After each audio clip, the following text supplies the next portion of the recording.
Sebelumnya saya dengan penuh sukacita ingin mengucapkan kepada jemaat sekalian, selamat menikmati Jumat Agung. Hari ini kita bersama-sama berkumpul di tempat ini bukan karena sebuah kebetulan, tetapi ada sesuatu yang mempersatukan kita, yaitu salib Kristus. Ada sesuatu yang mahal yang sudah kita terima bersama-sama. Siapapun kita, apapun latar belakang kita, bagaimana kebejatan hidup kita. Apa itu? Darah Yesus yang sama. Nah, jemaat yang dikasihi Tuhan, di dalam peringatan Jumat Agung ini, kita akan bersama-sama mencoba melihat kebenaran firman Tuhan. Kiranya boleh memberkati kita melalui kematian Yesus Kristus, Sang Anak Tunggal Allah. Itu adalah kematian yang menghidupkan kita. Pada awalnya kita adalah orang-orang yang mati secara rohani. Pada awal-awalnya kita menjadi orang yang tidak peduli. Pada awalnya kita adalah orang yang tidak pernah mencari hadirat Allah. Tetapi melalui karya salib kita diberikan kesempatan untuk hidup rohani, untuk menikmati karya salib. Sehingga teguran, hikmat, pengajaran dari firman Tuhan dan Injil itu menjadi niscaya kita nikmati dan kita lakukan. Jemaat yang dikasihi Tuhan, hari ini kita akan bersama-sama belajar dari Roma pasal yang ke-6, ayat 8 sampai dengan ayat yang ke-14. Saya rindu membacakan bagi Bapak Ibu sekalian, kemudian kita bersama-sama merenungkan. Firman Tuhan berkata demikian, jadi jika kita telah mati dengan Kristus, kita percaya bahwa kita akan hidup juga dengan Dia. Karena kita tahu bahwa Kristus sudah Ia bangkitkan dari antara orang mati, tidak mati lagi, mau tidak berkuasa lagi atas dia. Sebab kematiannya adalah kematian terhadap dosa satu kali dan untuk selama-lamanya. Dan kehidupannya adalah kehidupan bagi Allah. Ayat 11 berkata demikian, demikianlah hendaknya kamu memandangnya bahwa kamu telah mati bagi dosa, tetapi kamu hidup bagi Allah dalam Kristus Yesus. Sebab itu hendaklah dosa jangan berkuasa lagi dalam hidupmu yang fana, supaya kamu jangan lagi menuruti keinginannya. Ayat yang ke-13. Dan janganlah kamu menyerahkan anggota-anggota tubuhmu kepada dosa untuk dipakai sebagai senjata kelaliman, tetapi serahkanlah dirimu kepada Allah sebagai orang-orang yang dahulu mati, tetapi yang sekarang hidup. Dan serahkanlah anggota-anggota tubuhmu kepada Allah untuk menjadi senjata-senjata kebenaran. Sebab kamu tidak akan dikuasai lagi oleh dosa, karena kamu tidak berada di bawah hukum Taurat, tetapi di bawah kasih karunia. Jemaat yang dikasihi Tuhan, kalau saya boleh menilai, mungkin penilaian saya bisa salah. Kalau saya boleh menilai orang Kristen sekarang ini lebih banyak hidup dalam spiritualitas sempit. Hidup dalam spiritualitas sempit. Hidup di dalam kesalehan-kesalehan palsu. Dianggap aman, dianggap baik-baik saja. Sehingga dia tidak sadar bahwa apa yang dilakukan, kesalehan-kesalehan palsu itu tidak berkenan di hadapan Tuhan. Jemaat yang terkasih, kita terjebak di dalam konsep retributif. Retributif. Konsep ini berbicara tentang sebuah dogmatik yang diajarkan sejak zaman-zaman Israel. Kalau kita taat, maka kita mendapatkan berkat. Kalau kita tidak taat, maka kita mendapatkan kutuk. Bapak Ibu paham itu? Sering dengar itu? Saya yakin Bapak Ibu sering dengar hal itu. Kalau kita taat sebagai umat percaya, sebagai orang Kristen, sebagai orang yang sudah Tuhan tebus, Tuhan pelihara, maka berkat Tuhan senantiasa nyata. Dalam konsep sempit itu, orang Kristen kemudian, wah taat, wah setia, wah kemudian menyembah Tuhan, wah melayani. Supaya apa? Motivasinya berkat, berkat, berkat. Itu adalah kerohanian sempit. Tetapi di kalangan orang Kristen ini seringkali terjadi. Betul apa betul? Terima kasih untuk kejujurannya. Kemudian kita pun hari ini juga seringkali terjebak di dalam konsep legalisme. Artinya bahwa kita selalu ingin saleh, kita selalu ingin terlihat baik, kita selalu ingin terlihat rohani. Tetapi kita tidak sadar kesalehan palsu, kesalehan tanpa Yesus Kristus, kesalehan tanpa pertobatan, itu adalah kemunafikan. Kita paham bahwa kita saleh, sesaleh-salehnya kita di hadapan Tuhan seperti kain kotor, kain najis. Tetapi kita bangga dengan kesalehan. Kita tidak sadar kalau kesalehan itu kotor di hadapan Tuhan. Apalagi kesalahan. Bapak Ibu yang saya kasih dalam Tuhan. Ketika kita hidup dalam legalisme, maka kita seringkali menghakimi orang lain, merasa diri suci, merasa diri pinter, merasa diri lebih baik. Sehingga penghakiman demi penghakiman senantiasa ada. Bapak Ibu hati-hati sebagai orang Kristen. Ketika kita hidup di dalam kesalehan, seringkali menghasilkan penghakiman. Kenapa? Karena kesalehan kita bukan diletakkan pada standar Allah. Saya ulangi, kesalehan kita tidak diletakkan pada standar Allah. Tetapi kesalehan kita didasarkan pada pembandingan antara diri kita dengan orang lain. Kalau kita membandingkan kesalehan kita dengan kesalehan Allah, tentang kesucian Allah, maka kita tidak ada bandingnya. Tetapi seringkali legalisme membawa kita membandingkan diri kita dengan orang lain. Kamu masih muda, aku punya pengalaman. Aku belajar teologi, kamu tidak. Aku jadi majelis hamba Tuhan, kamu tidak. Bapak Ibu, ini menjadi permasalahan orang Kristen hari ini. Spiritualitas sempit. Tetapi kalau kita perhatikan Bapak Ibu sekalian bahwa ternyata anugerah yang hari ini kita syukuri dan nikmati di dalam pengorbanan kayu salib adalah anugerah yang membebaskan.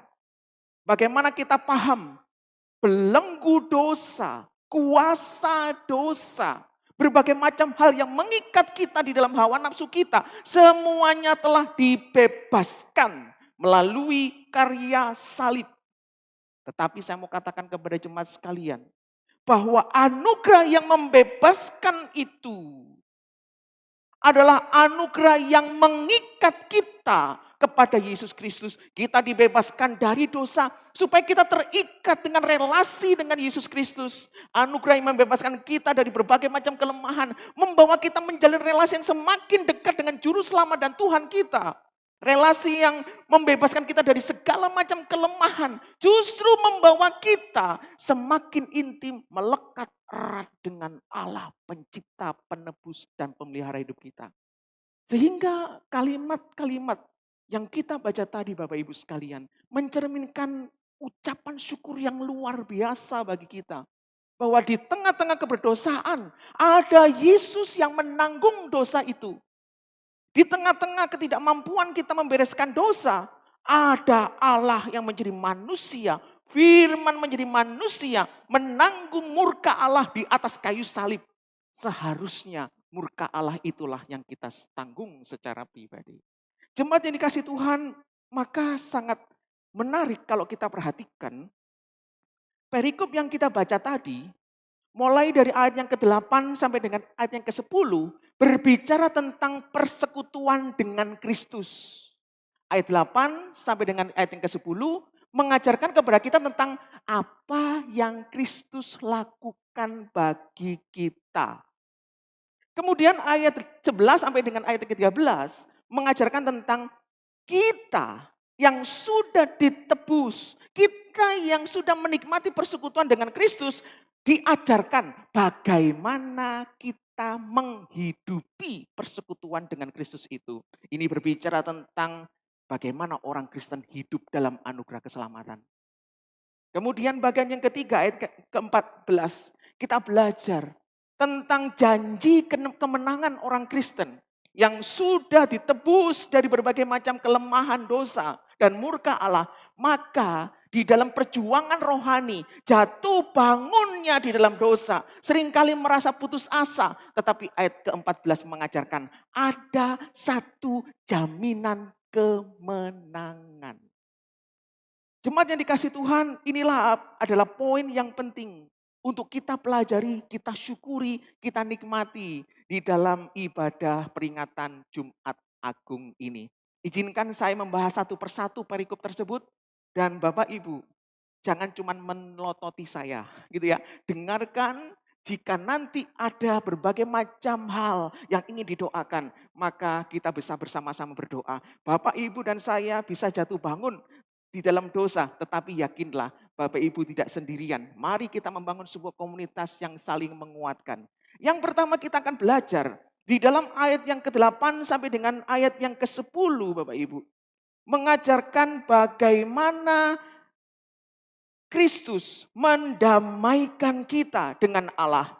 Persekutuan dengan Kristus. Saya akan membacakan sekali lagi bagi Bapak Ibu sekalian. Ayat 8 sampai dengan ayat yang ke-10 berbunyi demikian. Jadi jika kita telah mati dengan Kristus, kita percaya bahwa kita akan hidup dengan Dia. Jadi artinya kalau kita mengalami kematian dalam dosa, pertobatan, pembenaran, maka kita akan hidup juga dengan Dia. Tapi kalau kita sekarang ini terus mengeraskan hati, tidak mau bertobat, menikmati dosa, maka kita tidak akan pernah hidup dengan Dia. Bagaimana yang suci bergaul dengan yang berdosa? Tetapi ketika kita mau bertobat, ketika kita mau memiliki kehidupan dalam disiplin rohani melalui anugerah Tuhan yang melahirbarukan kita, maka kita dibawa hidup di dalam Dia. Karena kita tahu bahwa Kristus sesudah Ia bangkit dari antara orang mati, tidak mati lagi. Jemaat sekalian, apa yang paling kita syukuri dari para karya salib? Kalau Yesus mati, tidak pernah bangkit, maka sia-sialah iman kita. Kalau Yesus mati, tubuhnya membusuk dan hancur, tidak memiliki kuasa kebangkitan, maka sia-sialah apa yang kita dengarkan, apa yang kita pelajari, apa yang kita beritakan. Semuanya menjadi sia-sia, tetapi bersyukur. Yesus bangkit. Pada waktu kita berdosa, kematian Yesus membereskan masalah dosa itu. Sebagai masalah terbesar manusia. Pada waktu Yesus bangkit, maka Dia mengalahkan ketakutan terbesar kita, yaitu maut. Bersyukur Yesus mati, bersyukur bahwa Dia bangkit. Inti Injil adalah Yesus mati bagi kita dan Yesus bangkit mengalahkan maut bagi kita. Sebab kematiannya adalah kematian terhadap dosa satu kali dan untuk selama-lamanya. Dan kehidupannya adalah kehidupan bagi Allah. Sehingga pada waktu Yesus bangkit dengan tubuh kemuliaan, Dia adalah buah sulung dari kebangkitan tubuh itu. Nanti ketika kita pada akhir zaman dibangkitkan, maka kita akan mengalami dibangkitkan bukan dengan tubuh ini. Tubuh ini akan hancur di dalam kuburan. Tubuh ini akan hancur dalam kelemahan, kefanaan. Tetapi kita akan diberikan kualitas tubuh kebangkitan. Sama seperti yang Yesus alami. Tetapi saya ingin katakan sekali lagi Bapak Ibu. Kita dipersekutukan, dipersatukan dengan Yesus Kristus. Bapak Ibu tidak akan pernah memahami kalimat itu jika kita tidak memahami pasal yang kelima, ayat yang ke-12 sampai dengan yang terakhir. Saya akan cuplik sedikit ayat itu, Bapak Ibu bisa baca di rumah. Mulai dari Roma pasal 5 ayat 12 sampai dengan berakhirnya pasal 5. Saya cuplik ayat 12. Sebab itu sama seperti dosa telah masuk ke dalam dunia oleh satu orang dan oleh dosa itu juga maut. Demikian maut itu telah menjalar kepada semua orang karena semua orang telah berbuat dosa. Jadi ini berbicara tentang Adam yang gagal di dalam mentaati hukum Tuhan. Pada waktu Adam gagal, sesuai dengan khotbah saya minggu kemarin, masih ingat saya khotbah apa? Terima kasih untuk jawabannya. Saya yakin Bapak Ibu yang datang hadir masih lupa. Ya, apa khotbah saya? Dosa asal dan dosa aktual. Pada waktu Adam gagal, maka kita keturunan Adam dianggap berdosa. Tidak ada orang yang suci dari setiap kelahiran keturunannya. Meskipun baru lahir, tidak ada bayi yang suci. Karena sudah tercemar oleh dosa Adam. Mengapa dosa Adam diperhitungkan? Karena Adam adalah wakil kita. Pada waktu wakil itu kalah, maka semuanya menjadi kalah. Mungkin kita ngomong begini, Pak Rudi, kok gak adil rasanya? Adam yang berdosa, Adam yang salah, kenapa kok kita ikut-ikutan dipersalahkan? Bapak Ibu pernah bertanya seperti itu? Pernah apa tidak pernah? Paling gak adil itu. Oke, saya pernah ditanya oleh mahasiswa saya kalimat yang sama. Pak Rudi, gak adil. Mengapa Adam berdosa tapi dosanya kita tanggung? Bahkan seluruh keturunan manusia semuanya menanggung dosa dari Adam. Tidak adil. Oke, akan saya jawab. Seandainya begini, kita tahu kita berdosa, kemudian kematian Yesus Kristus membawa penebusan bagi dosa kita. Bapak Ibu mengamini hal itu atau tidak? Kematian Yesus Kristus di kayu salib membawa penebusan pada dosa kita. Mengamini tidak? Oke. Sekarang coba kita analogikan. Adam berdosa, keturunannya dihukum. Yesus mati di kayu salib, tetapi kita menikmati karya salib itu dalam penebusan, dalam dosa-dosa kita, dalam murka Allah yang ditanggung di kayu salib, kita menikmati keselamatan dan kebebasan itu. Saya mau tanya, kira-kira menurut Bapak Ibu, ya, adil atau tidak? Nggak ngerti pertanyaannya. Adam dosa, kita berdosa. Adil atau tidak? Yesus menderita sengsara di kayu salib. Kita mendapatkan keselamatan. Adil atau tidak? Tapi kenapa kok kita dapat anugerah itu? Harusnya kok enak. Harusnya Yesus dan keturunan-keturunannya Yesus yang dapat keselamatan itu. Ternyata kan Yesus kan tidak menikah. Tidak punya keturunan. Tetapi ternyata secara rohani, apa yang dilakukan di kayu salib yang hari ini kita peringati adalah sebuah dampak kasih menebus kita dengan pengorbanan, dengan penderitaan. Bapak Ibu tahu tidak kira-kira apa yang dialami Tuhan Yesus? Tuhan Yesus bukan hanya menderita secara fisik. Secara fisik mungkin diludahi, mungkin dipukuli, mungkin dicambuk, mungkin dianiaya. Bapak Ibu bukan cuma fisik. Tetapi juga di sana ada penghinaan. Bagaimana dia adalah firman yang menjadi manusia. Bahkan jubahnya, bajunya dibuat olok-olok sebagai tempat untuk permainan judi bagi mereka. Menganggap bahwa dia adalah raja orang Yahudi. Tapi olok-olok. Bapak Ibu, bagaimana Bapak Ibu membandingkan sakit jasmani dipukul atau dihina? Jawab pertanyaan saya. Kadang-kadang lebih baik kita dipukuli daripada kita diperlakukan rendah secara batin. Betul apa betul? Tetapi Yesus mengalami itu. Dia dipukuli, direndahkan sekaligus, dihina sekaligus. Dan yang ketiga, Bapak Ibu perlu paham bahwa dia benar-benar pada waktu dia tidak bersalah menanggung dosa-dosa kita. Pada waktu dia berteriak, Eli, Eli, lama sabatani. Allahku, Allahku, mengapa engkau meninggalkan aku? Antara Allah Tritunggal, yang satu, yang utuh, tidak terpisah. Sejajar, secara sempurna dalam keilahian antara tiga pribadi itu. Bapa dan Yesus terpisah secara relasi ketika dia menanggung dosa. Penderitaan jasmani, penderitaan mental dan rohani, dan penderitaan ketika dia berteriak Eli Eli lama sabatani demi kita. Ini adalah penderitaan yang luar biasa.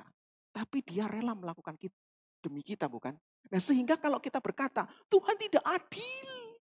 Kalau Adam yang berdosa mengapa aku berdosa? Tetapi ternyata melalui kematian Yesus kita memperoleh anugerahnya. Berarti adil atau tidak? Harusnya ini bukan berbicara tentang adil atau tidak. Ini berbicara tentang anugerah. Bapak Ibu, perlu kita pahami melalui persekutuan dengan Kristus. Kita bukan cuman diperdamaikan, tetapi kita dirampas dari kuasa dosa. Dirampas dari belenggu-belenggu pengaruh iblis dengan melalui pengorbanannya. Ini tidak mudah. Bapak Ibu yang saya kasih dalam Tuhan, perikop selanjutnya ini menjadi inti dari khotbah saya sebenarnya gitu ya. Tapi saya berharap saya menjelaskan ini dalam waktu beberapa menit ke depan. Bagian kedua yang sangat penting yang perlu kita syukuri sebagai orang percaya, maka di dalam ayat yang ke-11 sampai dengan ayat yang ke-13, kita diajarkan tentang bagaimana orang Kristen setelah kita diperdamaikan dengan Yesus Kristus menghidupi persekutuan itu. Ya Bapak Ibu ya. Jadi makanya saya tadi katakan, anugerah itu bukan cuma membebaskan, tetapi mengikat kita. Nah sekarang ini kita sudah dibebaskan dari dosa. Lalu apa yang mengikat kita sehingga kita harus terus menerus melakukan kehidupan yang berkenan di hadapan Tuhan. Nah inilah yang penting untuk kita pelajari. Bapak Ibu, identitas menentukan gaya hidup dan ketaatan. Pada waktu kita sudah ditebus, kita bukan lagi orang berdosa. Kita bukan lagi orang yang mengalami murka dan seteru Allah. Tetapi kita adalah anak-anak Allah. Itu status. Kita yang berdosa, kita dijadikan kudus. Kita yang dulu hidupnya di dalam kegelapan, kita hidup dalam terangnya yang ajaib. Itu status. Tetapi status itu Bapak Ibu akan membawa kepada gaya hidup. Tidak mungkin ketika kita berstatus sebagai anak Allah, lalu gaya hidup kita sama seperti dahulu. Bagaimana kita menjadi orang Kristen yang katanya sudah bertobat, tetapi hidup masih menikmati dosa. Kita membenci kekudusan, kita tidak mendengarkan berbagai macam teguran. Ini tidak sesuai antara identitas dan gaya hidup. Gaya hidup maka akan membawa kepada hidup yang taat, hidup yang setia. Bapak Ibu, identitas dan gaya hidup sangat terpengaruh. Contohnya beginilah Bapak Ibu, kalau pusing mendengarkan saya. Bapak Ibu tahu tentara. Identitas seorang tentara tegas, betul tidak? Ada enggak seorang tentara yang loyo gitu ya, kayak gelendem gitu ya? Enggak ada.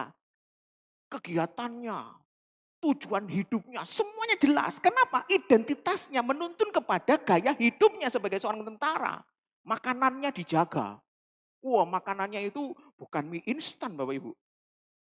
Kalau tentara makanannya mie instan beda. Kalau tentara zaman sekarang kalau nyanyi dari Sabang sampai Merauke berjajar pulau-pulau. Itu tentara. Makanannya dijaga, semangatnya dijaga, ketaatannya dijaga demi NKRI. Kalau bayangkan tentara makanannya mie instan, dari Sabang sampai Merauke. Beda. Ini contoh, identitas menentukan gaya hidup dan ketaatan. Itu kita yang terpanggil dalam kekudusan. Tetapi jika identitas yang kita bangun, kesalehan dan gaya hidup yang kita bangun tanpa persekutuan dengan Yesus Kristus, maka kesalehan itu menjadi arogansi, kesombongan rohani. Inilah yang kemudian kita merasa diselamatkan, kita merasa kita baik, maka kemudian penghakiman demi penghakiman seperti yang saya katakan tadi. Kalau masih ada hati penuh dengan penghakiman, masih ada hati merasa baik-baik saja dan sombong rohani, maka justru di situ kelemahan kita bertobat saat ini. Oleh karena itu, dalam kondisi kita hari ini Bapak Ibu, antara status kita orang tebusan dan tuntutan untuk hidup sebagai gaya hidup anak Tuhan, maka ada 3 hal yang diajarkan oleh Paulus kepada kita. Yang pertama, menghidupi persekutuan dalam Kristus, menghidupi gaya hidup sebagai anak Allah adalah mempertimbangkan segala sesuatu yang kita lakukan supaya kita tidak jatuh dalam dosa. Saya ulangi, mempertimbangkan segala sesuatu yang kita lakukan, yang kita katakan, yang kita pikirkan supaya kita tidak lagi dikuasai oleh dosa. Perhatikan ayat yang ke-11. Saya akan bacakan bagi Bapak Ibu. Demikianlah hendaknya kamu memandangnya.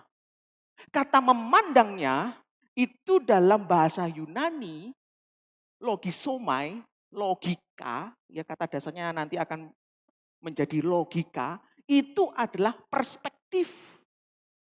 Cara memandang sesuatu. Logika itu adalah alam pertimbangan atas segala sesuatu. Sehingga kalimat ini dalam terjemahan LAI mungkin memandang dalam bahasa Indonesia, tapi dalam bahasa Yunani lebih tepat diterjemahkan mempertimbangkan. Apa yang kita pertimbangkan? Hendaklah kamu mempertimbangkan bahwa kamu telah mati bagi dosa. Mempertimbangkan pertobatan kita. Mempertimbangkan status kita di hadapan Tuhan. Mempertimbangkan pengorbanan Yesus Kristus.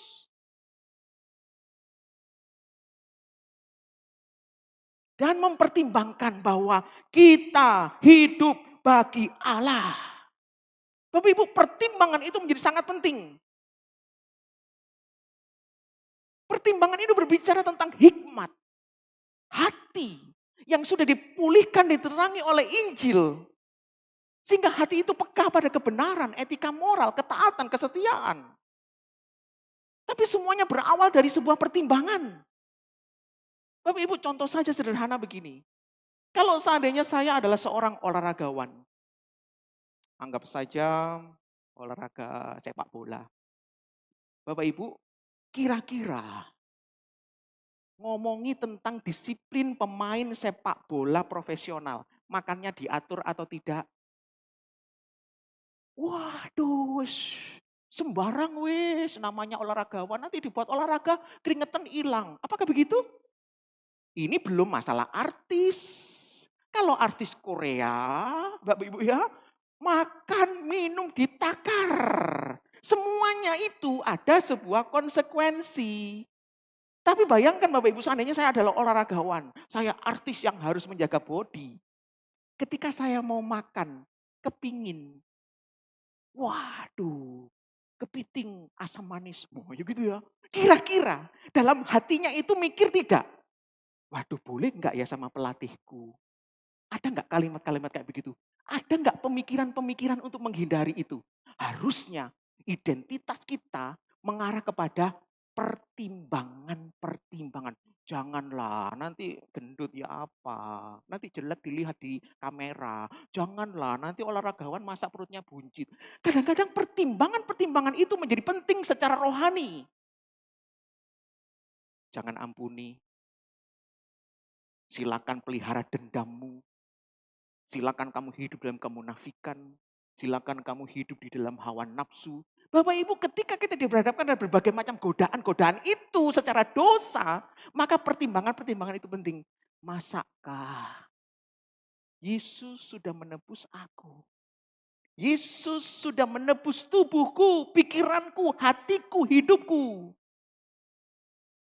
Masakah aku tidak menghargai karyanya? Masakah tubuhku ini aku kotori dengan dosa? Masakah pikiranku ini aku kotori dengan dosa? Itu pertimbangan. Bapak Ibu, yang pertama yang diajarkan oleh firman Tuhan adalah bagaimana menghidupi persekutuan dalam Kristus, mempertimbangkan status kita di hadapan Tuhan. Tetapi pertimbangan yang saya maksud adalah bukan sekadar pemahaman teologi, bukan cuman pinter baca ayat Alkitab, bukan lagi sorohani kalau ngomong itu Alkitab, doktrin, tetapi kepekaan hikmat untuk memuliakan Tuhan. Makanya butuh pertimbangan. pada waktu kita ini berdosa, pertimbangan apa yang kita pikirkan? Kemudian keputusan apa yang kita lakukan? Kalau pertimbangannya sudah salah, motivasinya salah, maka akan membawa kepada keputusan-keputusan yang salah. Sebagai satu contoh Bapak Ibu, kalau seandainya diibaratkan kita adalah seorang anak. Kemudian kita melihat anak itu baik. Maka kita bisa bertanya, mengapa kamu baik? Mengapa kamu taat pada orang tua? Mengapa kamu itu suka belajar? Mengapa kamu tidak nakal? Ketika jawaban anak ini mengatakan, karena aku ingin mendapatkan hadiah. Bapak Ibu, motivasinya keliru. Meskipun dia jadi anak baik.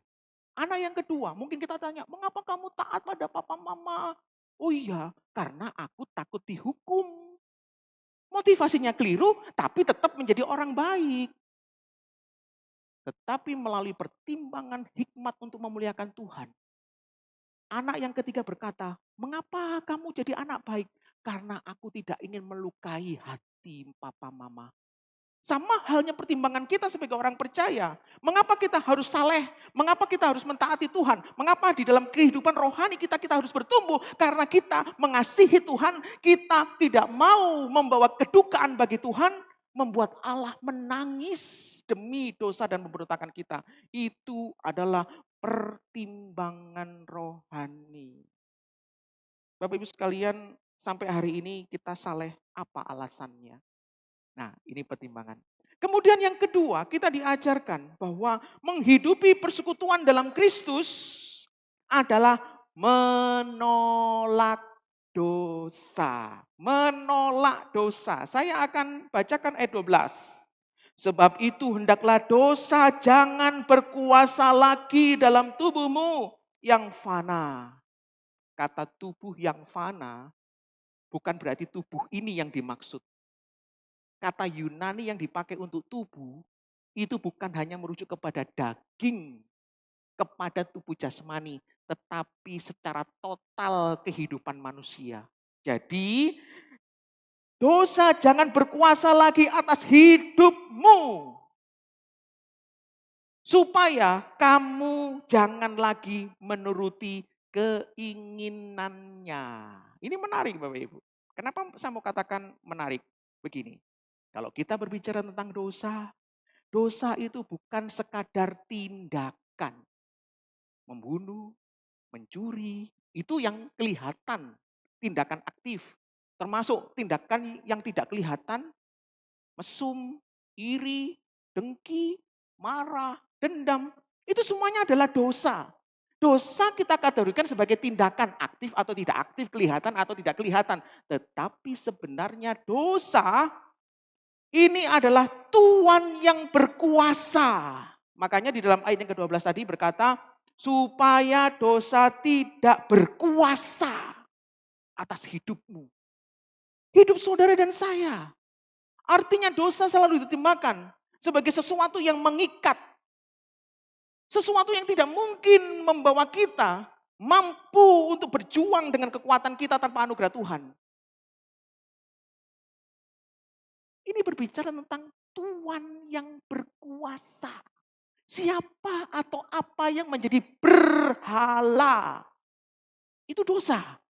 Kalau berhala itu adalah hawa nafsu, maka kita akan didorong dalam keinginan-keinginan yang tidak kudus. Kalau berhala kita adalah pementingan diri sendiri, maka itu akan mendorong kita untuk terus mencari pementingan diri sendiri. Terus mengisi kekosongan dalam batin dan itu tidak akan pernah cukup. Oleh karena itu Bapak Ibu sekalian, dosa ini apa yang berkuasa? Yang menguasai kita. Ini berarti bahwa dalam kondisi berdosa kita dikuasai oleh hawa nafsu. Udah, hawa nafsu. Hawa nafsu ini berbicara tentang segala sesuatu yang menyenangkan, tentang kenikmatan. Tapi berbicara tentang aku.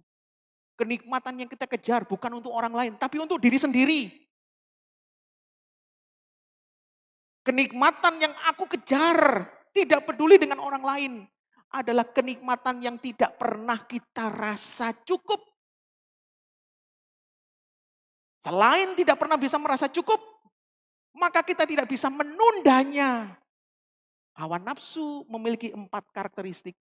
Berbicara tentang kesenangan, kesenangan untuk aku tidak pernah cukup dan harus sekarang. Bagaimana kita terbebas dari keinginan itu? Omong kosong, tidak bisa. Sehingga Bapak Ibu sekalian, maka yang kita lakukan adalah dalam sisi perjuangan, termasuk kendalikan keinginan dan hawa nafsu. Melalui apa? Menolak. Kita tidak punya disiplin kalau itu adalah kenikmatan. Kita tidak punya kekuatan kalau itu yang kita suka. Betul apa betul?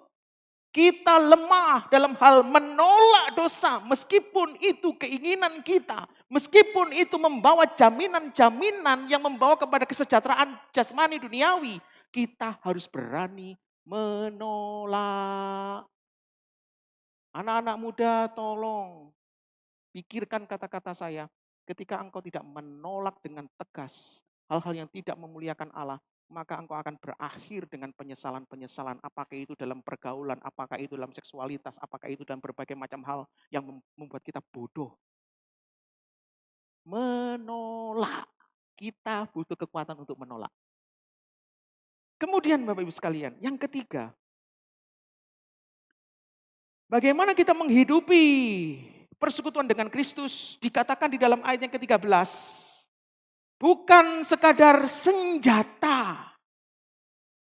Ya, karena kata senjata di situ ini berkaitan dengan bagaimana kita dituntut untuk berperang. Ya, masih ingat berperang itu selalu dikaitkan dengan istilah dosa, perjuangan, belenggu, dirampas. Itu semuanya terkait dengan dosa dan keselamatan. Dan ternyata ayat 13 kita diminta untuk berperang.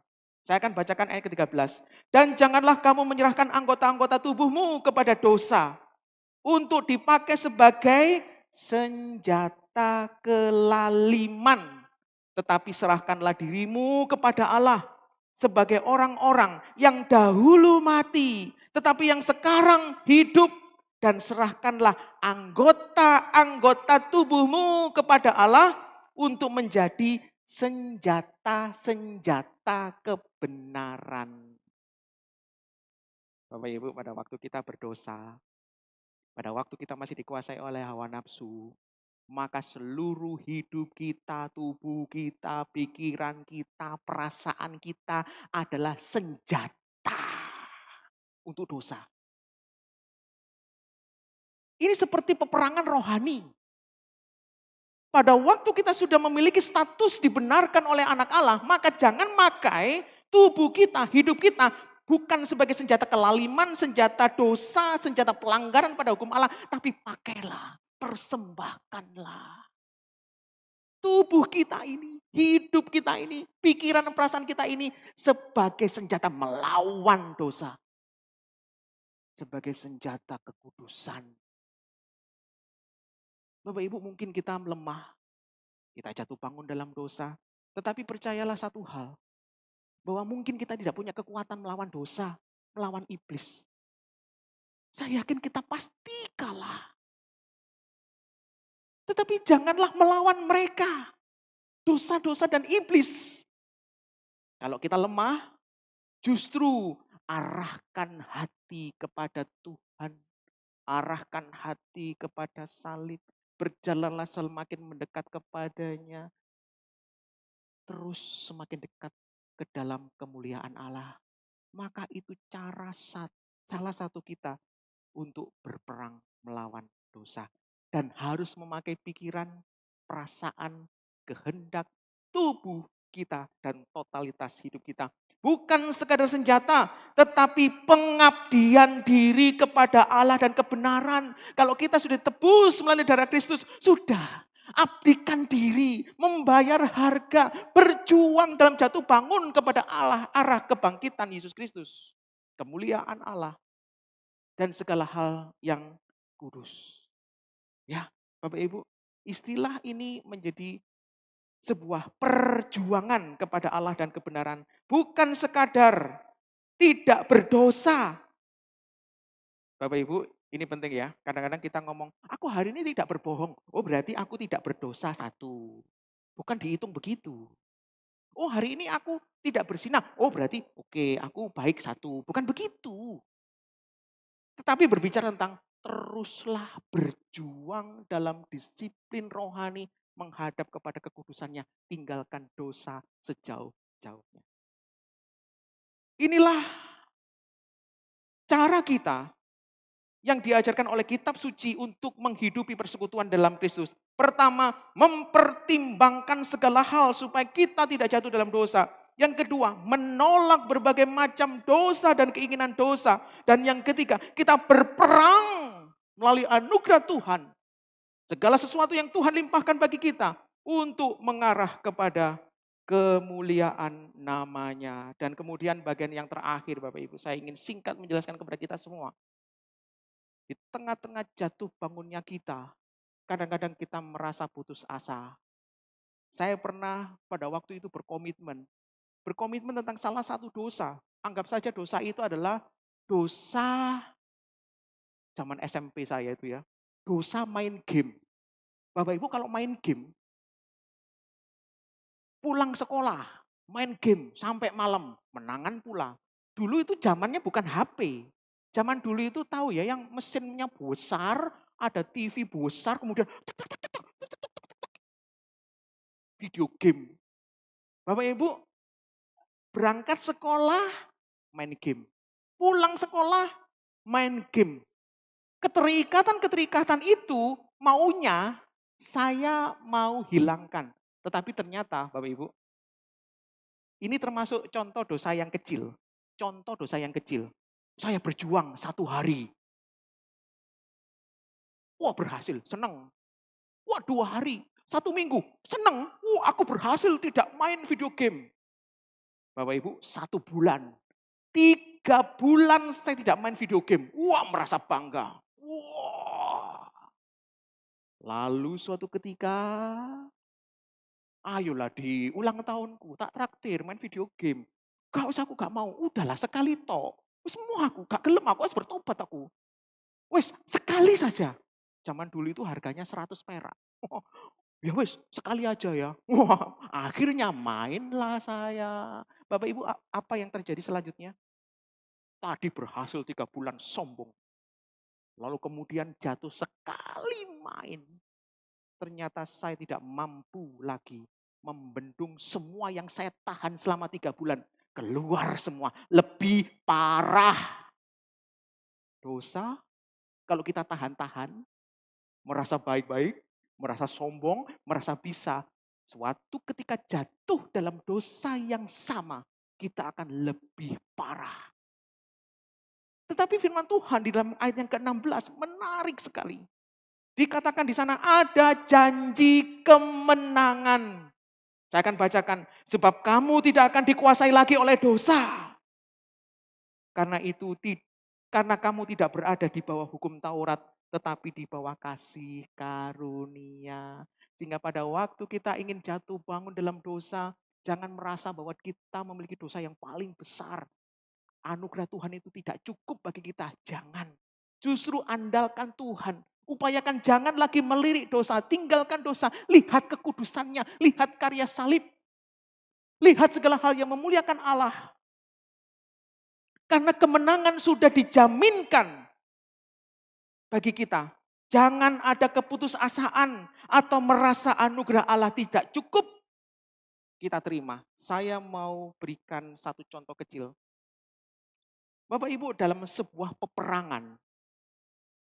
Peperangan itu adalah lingkup besar. Contohnya negara Indonesia berperang melawan penjajah. Peperangan itu lingkup besar. Di dalam peperangan ada berbagai macam pertempuran-pertempuran. Ada pertempuran di Ambarawa, ada pertempuran di Surabaya, ada pertempuran di Yogyakarta, ada pertempuran-pertempuran. Bapak Ibu, kemenangan kita sudah dijaminkan. Melalui salib Kristus mengalahkan dosa, mengalahkan iblis secara mutlak. Kemenangan sudah dijaminkan atas perang rohani. Tapi kita masih melewati pertempuran-pertempuran. Pertempuran dalam keluarga, pertempuran dalam hawa nafsu, pertempuran dalam bisnis, pertempuran-pertempuran. Tapi yakinlah, percayalah, Tuhan sudah menang atas kita. Kita menikmati Jumat Agung dan kiranya kita yakin janji kemenangan melalui karya salib sudah kita dapatkan. Mari kita berdoa.